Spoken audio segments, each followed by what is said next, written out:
அப்போ அந்த ஆதித்ய யோகம் ஏற்படும் பொழுது நமக்கு பெண்டிங்கில் இருக்கிற காரியம் அது மீண்டும் நமக்கு ரன்னிங் ஆகிடும். சரிங்களா? புதன் ஆதித்ய யோகம் ஏற்படும் பொழுது அது எந்த வீட்டில் ஏற்படுதோ அதுக்கு தகுந்த யோகம் கொடுத்துருவார். இப்போதே 5வது வீட்டில் ஏற்பட்டால் குழந்தை பாக்கியத்துக்கு சூப்பராக இருக்கும். புரியுதுங்களா? 6ஆம் இடத்துல இருந்தால் அடிமை தொழில் செய்கிறவங்களுக்கு நல்லா இருக்கும். 7ஆம் இடத்துல உக்காந்தா திருமணத்துக்கு நல்லா இருக்கும். 8ஆம் இடத்துல உக்காந்தா ஆயுளுக்கு நல்லா இருக்கும். இதுபோல் எந்த ஸ்தானத்தில் உக்காடுறாரோ அதுக்கு தகுந்த பலன்களை கொடுத்துருவார். புரியுதுங்களா? அப்போ உங்கள் ராசிக்கு அதிபதியும் 2வது சூரிய பகவானும் போய் அந்த இடத்துல சேரும்போது இன்றைக்கி அந்த போரத்தில் புதன் ஆதித்யம் ஏற்படுது இல்லைங்களா? அப்போ திருமணக்காரகன் சூப்பராக இருக்கும். கரெக்டாக இந்த கன்னி ராசிக்காரங்களுக்கு. இல்லை ஆல்ரெடி நான் போயிட்டேங்க, நான் வெளிநாட்டில் தான் இருக்கிறேன், வளர்ச்சி இல்லை, அதாவது நான் ஒரு வேலையை ஆசைப்பட்டு நான் இங்கே வந்தேன், ஆனால் ஆசைப்பட்டு வந்த வேலை எனக்கு கிடைக்கல, கிடைச்ச வேலையை நான் ஆசைப்பட்டு செஞ்சிட்ருக்கிறேன் அப்படின்னு நினைக்கிற கன்னிராசிக்காரங்களுக்கு, ஏன்னா நம்மளோட குடும்ப தேவை ஒன்று இருக்குதே, அதாவது படிக்கணும், பிள்ளைங்களை படிக்க வைக்கணும், இஎம்ஐ கட்டணும், நம்ம வீட்டு லோன் கட்டணும், 2வது வந்து பார்த்தோன்னா இருக்கிறவங்களுக்கு ஹெல்த்து பார்த்துக்கணும், 10 ரூபாய் சேஃப்டி பண்ணணும், இதுக்காக நம்ம உழைச்சி தானே ஆகணும். நிகழும் மங்களகரமான குரோதி வருடம் பங்குனி மாதம் 1ஆம் தேதி சனிக்கிழமை அதிகாலையில், அதாவது மார்ச் மாதம் 15ஆம் தேதி அன்னைக்கு இந்த மாதம் பிறக்கப்படுதுங்க. அதுவும் பார்த்திங்கன்னா உத்திர நட்சத்திரம் 4ஆம் பாதத்தில் கன்னி ராசியில் கும்ப லக்னத்தில் சூரிய பகவானுடைய திசையில் 159 டிகிரியில் தான் இந்த பங்குனி மாதம் 1ஆம் தேதி பிறக்கப்படுது. இப்படி பிறக்கக்கூடிய இந்த ஒரு காலகட்டத்தில் பார்த்திங்கன்னா காலச்சக்கரத்தின், அதாவது 6வது ராசின்னு சொல்லக்கூடிய கன்னி ராசியில் பிறந்தவங்களுக்கு இந்த மாதம் சாதகமாக இருக்குமா அல்லது பாதகமாக இருக்குமா, அதை பற்றி தான் இந்த காணொலியில் பார்த்துட்ருக்குறோம். பொதுவாக பார்த்தீங்க அப்படின்னா மிதுன ராசிக்கும் கன்னி ராசிக்கும் அதிபதி யாருன்னா புதன் பகவான். கல்விக்கே அதிபதி இந்த புதன் பகவான் தான்.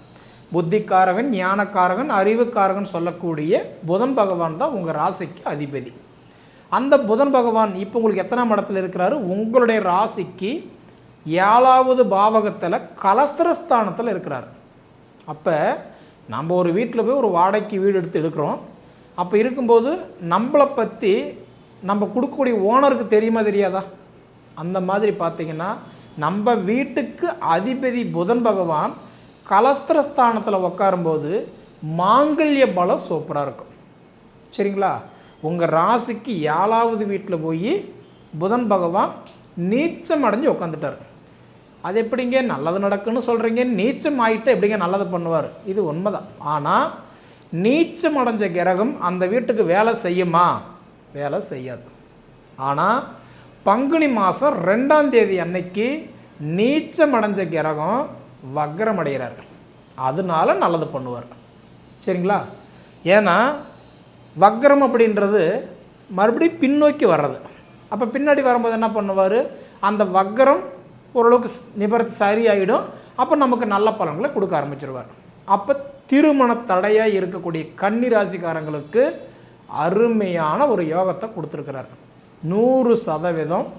அப்போ அந்த ஆதித்ய யோகம் ஏற்படும் பொழுது நமக்கு பெண்டிங்கில் இருக்கிற காரியம் அது மீண்டும் நமக்கு ரன்னிங் ஆகிடும். சரிங்களா? புதன் ஆதித்ய யோகம் ஏற்படும் பொழுது அது எந்த வீட்டில் ஏற்படுதோ அதுக்கு தகுந்த யோகம் கொடுத்துருவார். இப்போதே 5வது வீட்டில் ஏற்பட்டால் குழந்தை பாக்கியத்துக்கு சூப்பராக இருக்கும். புரியுதுங்களா? 6ஆம் இடத்துல இருந்தால் அடிமை தொழில் செய்கிறவங்களுக்கு நல்லா இருக்கும். 7ஆம் இடத்துல உக்காந்தா திருமணத்துக்கு நல்லா இருக்கும். 8ஆம் இடத்துல உக்காந்தா ஆயுளுக்கு நல்லா இருக்கும். இதுபோல் எந்த ஸ்தானத்தில் உக்காடுறாரோ அதுக்கு தகுந்த பலன்களை கொடுத்துருவார். புரியுதுங்களா? அப்போ உங்கள் ராசிக்கு அதிபதியும் 2வது சூரிய பகவானும் போய் அந்த இடத்துல சேரும்போது இன்றைக்கி அந்த போரத்தில் புதன் ஆதித்யம் ஏற்படுது இல்லைங்களா? அப்போ திருமணக்காரகன் சூப்பராக இருக்கும். கரெக்டாக இந்த கன்னி ராசிக்காரங்களுக்கு. இது இல்லாமல் கிட்டத்தட்ட 10 மாதமாக என்னைக்கு மேச ராசியிலிருந்து ரிஷப ராசிக்கு குரு பகவான் வந்தாரோ, குரு பகவான் வந்து எப்படின்னா பார்க்கும் இடத்துக்கும் பலன் கொடுப்பார், இருக்கும் இடத்துக்கும் பலன் கொடுப்பார். அவர் யாருன்னா குரு மட்டும்தான். இப்போ சனியெல்லாம் பார்த்தீங்கன்னா இருக்கும் இடத்தை 7.5 கூட்டிடுவார். அப்போ பார்க்குற வீட்டுக்கு தான் பலன் கொடுப்பார். நல்லா புரிஞ்சுக்கோங்க, சனி பார்க்கும் இடத்துக்கு மட்டும்தான் பலன் கொடுப்பார். ஆனால் குரு இருக்கும் இடத்துக்கும் பலன் கொடுப்பார், பார்க்கும் இடத்துக்கு பலன் கொடுப்பார். அப்போ ஆல்ரெடி 10 மாதமாக என்னைக்கு ரிஷப ராசிக்கு குரு வந்தாரோ இந்த 10 மாத காலமாக கிட்டத்தட்ட 1ஆம் தேதி மார்ச் 2024 வருஷத்தில் இருந்து இந்த டேட்டு வரைக்கும் பார்த்தீங்க அப்படின்னா, அதாவது குரு பகவான் 5, 7, 9 இந்த 3 வீட்டை தான் குரு பார்ப்பார்.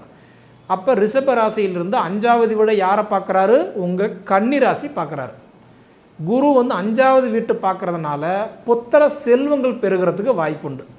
அதுக்கு தான் பழமொழி சொல்லுவாங்க, குரு பார்த்த கோடி நன்மை, குரு கொடுப்பார் எவர் தடுப்பார், குரு கொடுக்கறது யாராலையுமே தடுக்க முடியாது அப்படின்னு சொல்லுவாங்க.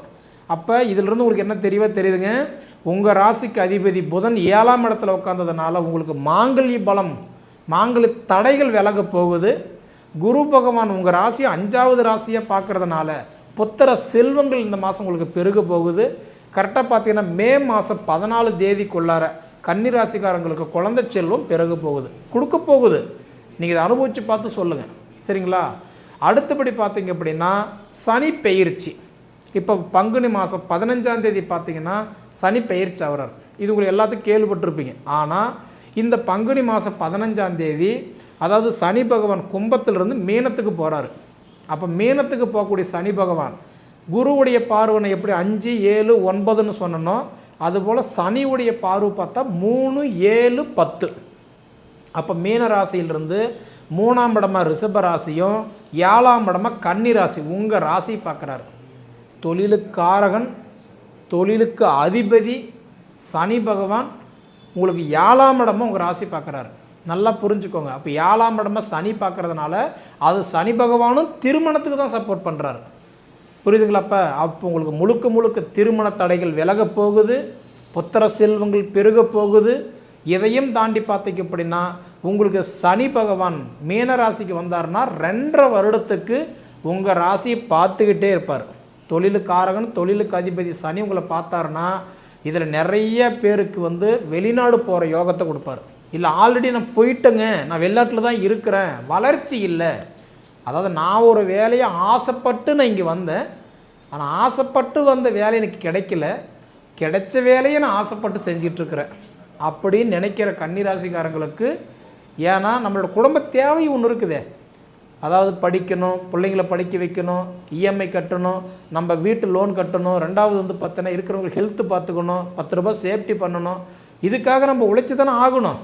அந்த மாதிரி ஒரு சூழ்நிலையில் இருக்கக்கூடிய கன்னிராசிக்காரங்களுக்கு உங்களுடைய வாழ்வாதாரம் மாறப்போகுது. வெளிநாடு போகிறதுக்கு உண்டான முயற்சி உங்களுக்கு கிடைக்க போகுது. முடிஞ்ச வரைக்கும் அடுத்தது உங்களுக்கு சனி பெயர்ச்சி ஆகக்கூடிய காலகட்டம் யாருக்கு நல்லா இருக்குதோ இல்லையோ கன்னிராசிக்காரங்களுக்கு நல்லா இருக்குது. நல்ல மைண்டில் வச்சுக்கோங்க. இதுக்கு மேலே 2.5 வருடத்துக்கு சனி பகவான் உங்கள் ராசியை பார்க்க போகிறார். சரிங்களா? அருமையான ஒரு காலம். அடுத்தது இது இல்லாமல் குரு பகவான் வந்து இப்போ அடுத்தது இந்த 2 மாதம் 1.5 மாதம்தான். ஏன்னா இந்த மார்ச் 29 சனி, அதாவது வந்து பார்த்திங்கன்னா சனி பகவான் மாறிட்டாருன்னா உங்களுக்கு இன்னும் 2.5 வருஷம் பார்ப்பார். அதே மே மாதம் 14ஆம் தேதி குரு பயிற்சியாகும். அப்போ ரிஷபத்தில் இருக்கிற குரு பகவான் மிதுனத்துக்கு போயிட்டார் அப்படின்னா கன்னிராசி பார்த்துக்கிட்டு இருந்த குரு பகவான் அடுத்தது துளாராசி பார்க்க போயிடுவார். புரியுதுங்களா? அப்போ 4ஆம் இடமா உங்கள் சுகஸ்தானத்தை பார்ப்பார். உங்கள் ராசியை சுகஸ்தானம், மாதிரஸ்தானமாக பார்ப்பார். அப்போ அம்மாவுக்கு உடல் உபாதிகள் சரியாகும், நோய் நொடிகள் சரியாகும், பட்டம் பதவி ப்ரமோஷன் கிடைக்கும். அம்மா வேலை செய்கிறவங்களா இருந்தால், பிஸ்னஸ் பண்ணுறவங்களா இருந்தால் அவங்களுக்கு கண்டிப்பாக 10 ரூபா வருமானம் கிடைக்கும். தொழில் ரீதியாக மதிப்பு மரியாதை கூடும். சரிங்களா?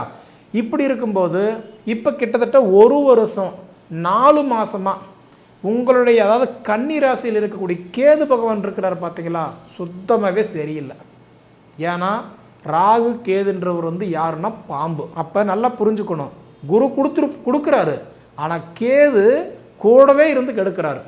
அதுக்கு தான் ஒரு பழமொழி சொல்லுவாங்க, கொடுக்குறவன் தூரமாக இருந்தால் கெடுக்கிறவன் பக்கத்துலேயே இருக்கிற மாதிரி. அப்போ 5ஆம் இடத்துல இருக்கிற குரு பகவான் கொடுக்குறாரு, உங்கள் வீட்டிலேயே இருக்கிற கேது பகவான் கெடுக்கிறாரு.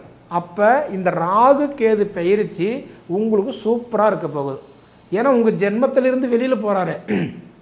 அடுத்தது கன்னிராசியிலிருந்து சிம்ம ராசிக்கு போகிறாரு கேது பகவான். அப்போ உங்கள் காலை சுற்றிட்டு இருந்த கேது பகவான் உங்களை விட்டு விலகி போகிற காலம் உங்களுக்கு சூப்பராக இருக்கும். நல்ல மைண்டில் வச்சுக்கோங்க. சனி பயிற்சி உங்களுக்கு சூப்பராக இருக்க போகுது. அடுத்தது ராகு கேது பயிற்சி அதை விட சூப்பராக இருக்க போகுது. ஏன்னா உங்கள் வீட்டில் இருந்து அவர் விலகி போகிறாரு. அருமையான காலம். அடுத்தது இந்த உடைய கட்டன்றது பார்த்தீங்க அப்படின்னா மே மாதம் 14 தேதி வரைக்கும் குரு பகவான் அப்போ உங்களுக்கு ரைட்டுனா கேது போயிட்டாருன்னா குரு உங்கள் ராசி பார்க்குறாருல்ல. அப்போ இந்த 1.5 மாத கேப்பத்தில் பார்த்தீங்கன்னா இடம் வாங்கலாம், வண்டி வாகனம் வாங்கலாம், மாற்றலாம், வீட்டுக்கு தேவையான ஆடம்பர அத்தியாவசிய பொருட்கள் வாங்கலாம். அதாவது அப்போ உங்களுக்கு இந்த 1.5 மாதக்காரங்க சூப்பராக இருக்க போகுது உங்களுடைய ஜாதகத்தில். ஏன்னா ஒவ்வொரு மனிதனுக்கும் ஒவ்வொரு எதிர்பார்ப்பு இருக்கும். கல்யாணம் பண்ணுற வயசில் இருக்கிறவங்களுக்கு என்ன எதிர்பார்ப்பு இருக்கும், எப்போ கல்யாணம் ஆகும். கல்யாணம் ஆனவங்களுக்கு என்ன எதிர்பார்ப்பு இருக்கும், குழந்தை இல்லாதவங்களுக்கு எப்போ நமக்கு குழந்தை பிறக்கும்.